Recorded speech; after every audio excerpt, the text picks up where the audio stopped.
Hi hello friends, நான் doctor Ravanan, child specialist. சமீப காலமா தெருக்கள்ல நாய்கள் ரொம்ப அதிகமா இருக்கு. நாய்க்கடியும் ரொம்ப அதிகமான எண்ணிக்கையில பதிவாகுது. சமீபத்தில் கூட பார்த்துருப்பீங்க, பூந்தமல்லி அருகே பார்த்தீங்கன்னா ஒரு 4 குழந்தைங்களை ஒரே நாய் திரும்ப திரும்ப கடிச்சிருக்கு. 4 குழந்தைங்கள 3 குழந்தைங்களுக்கு போய் அந்த பெற்றோர்கள் தடுப்பூசி கரெக்டா போட்டுட்டாங்க. ஒரு குழந்தைக்கு போடாம விட்டுட்டாங்க.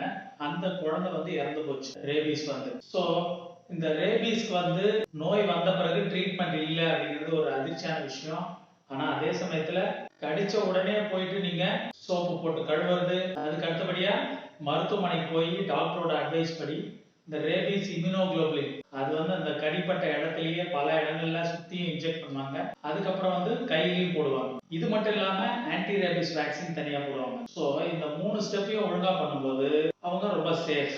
உங்களுக்கு நாய்க்கடி மட்டும் இல்லைங்க, பூனைக்கடி, குரங்கு, குதிரை, நரி, வௌவால் இந்த மாதிரியான விலங்குகளோட கடி கூட இந்த ஏஆர்வி ரொம்ப ரொம்ப அவசியம். இந்த ரேட் பைட்டுக்கு மட்டும் நம்ம ஏஆர்வி போடுறது இல்லை, ஏன்னா அது மூலமா ரேபிஸ் வரல அப்படின்னு கண்டுபிடிச்சிருக்காங்க. சரி, இப்ப நாய்க்கடியோ பூனைக்கடியோ விலங்குகளோட கடி சில நேரங்களில் பார்த்தீங்கன்னா உங்களுக்கு டவுட்டா இருக்கும், அது சரியா கடிக்கல, நகை மட்டும் தான் பட்டுச்சு, கூறுச்சு, இல்ல நக்கிடுச்சு, அதனோட எச்சில் பட்டது, இந்த மாதிரி பல சந்தேகங்களை எழுப்புவாங்க. ஆனா இதுல எது இருந்தாலுமே உங்களுக்கு டவுட் வந்தாலுமே கூட நீங்க போட்டுக்கலாம்.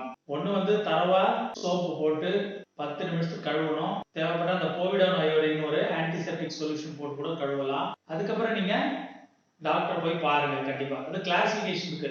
கிளாஸ் 1, 2, 3 இருக்கு.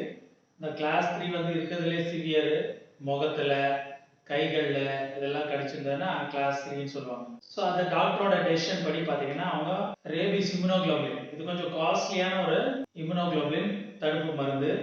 அது அந்த வைரஸ் கடிப்பட்ட இடத்துல இருந்து மேலும் நரம்பு மண்டலத்தை நோக்கி நகராம இருக்கிறதுக்காக அந்த இடத்துலயே இன்ஜெக்ட் பண்ணுவாங்க. அப்புறம் மீதி கொஞ்சம் கையிலேயே இன்ஜெக்ட் பண்ணுவாங்க. இது இல்லாம ஏஆர்வின்னு போடுவாங்க. இது வழக்கமா 4 இன்ஜெக்ஷன், அதாவது கடிச்ச அன்னைக்கு 0ன்னு சொல்லிட்டு, அப்புறம் 3, 7, 14 அப்படி நாட்கள்ல போடுவாங்க. 5வது ஊசி 21 நாள்ல இருந்து 28 நாளுக்குள்ள போடுவாங்க. இன்னும் சொல்ல போனா இதை கடிக்கிறதுக்கு முன்னாடியே கூட, அதாவது ப்ரீ எக்ஸ்போஷர் ப்ரொஃபிலாக்சிஸ் சொல்லுவாங்க. சில பேர் நாய் வளர்த்துட்டு இருப்பாங்க, இல்லைன்னா வெட்டினரி டாக்டர் அவங்களாம் நாய் ட்ரீட்மெண்ட் பண்ணும்போது சில நேரங்களில் கடிக்கிறதுக்கு வாய்ப்பு இருக்கு. ஸோ இந்த மாதிரிலாம் இருக்கிறதுனால உங்களுக்கு முன்னாடியே கூட போட்டுக்கலாம்.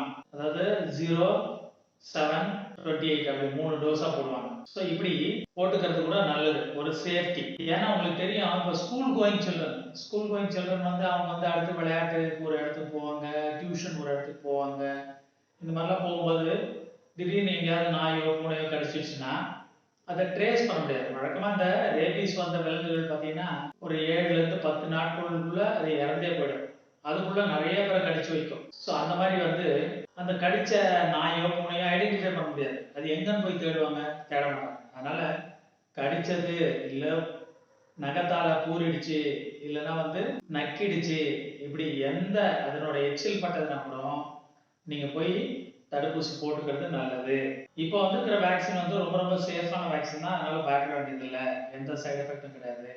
ஏன்னா போடலை அப்படின்னா இந்த ரேபிஸ் நோய் வந்ததுன்னா உங்களுக்கு தெரியும், அது ஒரு இன்குபேஷன் பீரியட் ஷார்ட்டா ஒரு 10 டேஸ்ல இருந்து சில மாதங்கள் வருடங்கள் கூட அந்த இன்குபேஷன் பீரியட், அதுக்கப்புறம் அறிகுறிகள் தெரியும்னு சொல்றாங்க. அதனால நம்ம உடனடியா போட்டுடணும், அடிச்சு அடுத்த நாளே போட்டுடணும், இல்லை அன்னைக்கே கூட போட்டுருங்க. ஸோ அந்த மாதிரி போட்டுட்டீங்கன்னா குழந்தை சேஃப். ஸோ இதை நீங்க தவறாம செய்யணும். இல்லைன்னா இந்த நோய் கண்டவங்களுக்கு பார்த்தீங்கன்னா தொண்டை வலி, ஃபீவரு, டயர்ட்னஸ், மூச்சு வாங்குறது, தண்ணியை கண்டா பயப்படுவாங்க, ஹைட்ரோஃபோபியா அப்படின்னு சொல்லுவாங்க. ஸோ இந்த மாதிரி ரொம்ப ஒரு மோசமான நிலைக்கு போயிட்டு சாப்பிட முடியாம, முழுங்க முடியாம, தண்ணி கூட குடிக்க முடியாம இறந்து போற கண்டிஷனையும் நம்ம பார்க்கணும். ஸோ அந்த அளவுக்கு நம்ம சான்ஸ் எடுத்துக்க கூடாது. குழந்தைங்களை ரொம்ப ஜாக்கிரதையா பார்த்துக்க வேண்டிய காலகட்டம் இது. நாய் கடிச்சிச்சா இல்லையா அப்படின்னு வந்துச்சுன்னா கூட போய் ஊசியை போட்டுருங்க, சேஃபா இருக்குங்க. ஒரு பயந்துட்டு ஊசி போடணுமா வேண்டாமா அப்படின்னு நீங்களா குழப்பமடைய வேண்டாம். மருத்துவரை பாருங்க, அவங்க சொல்லுவாங்க. உங்களுக்கு கண்டிப்பா வேணும்னா கண்டிப்பா போடுவாங்க. அவங்க போடுறாங்கன்னா போட்டுங்க. ஒரு டோஸ் கூட தவற விடாதீங்க, சரியான நேரத்துக்கு போடுங்க. 4 டோஸ் இல்லை 5 டோஸ் அவங்க அட்வைஸ் பண்றாங்கன்னா அந்த 5 டோஸையும் ஒழுங்கா போடுங்க. அப்படி போட்டிங்கன்னா தான் அது முழுமையா வேலை செய்யும். முற்றிலுமா வந்து நம்ம பாதுகாப்பான நிலையை அடையும். குழந்தைங்க சொல்றாங்க, எங்கேயாவது புதுசா இடத்துக்கு போயிருந்தோம், வீட்டுக்கு போயிருந்தோம், இல்லை வழியில இந்த மாதிரி நாய் கடிச்சிச்சு, இல்லை கிட்ட வந்து கூறிடுச்சு, இல்லை மேலே தாவுச்சு, அதனுடைய எச்சில் பட்டது, கையில் ஏதாவது பொருள் வச்சுருந்துருப்பாங்க, தின்பண்டங்கள் வச்சுருந்துருப்பாங்க, அது டக்குன்னு எடுத்து கவி. ஸோ இந்த மாதிரி ஏதாவது டவுட் வந்ததுன்னா நீங்கள் போய் டாக்டரை பார்த்து அந்த வேக்சினை போட்டுங்க, சேஃபாக இருக்குங்க. நன்றி, வணக்கம்.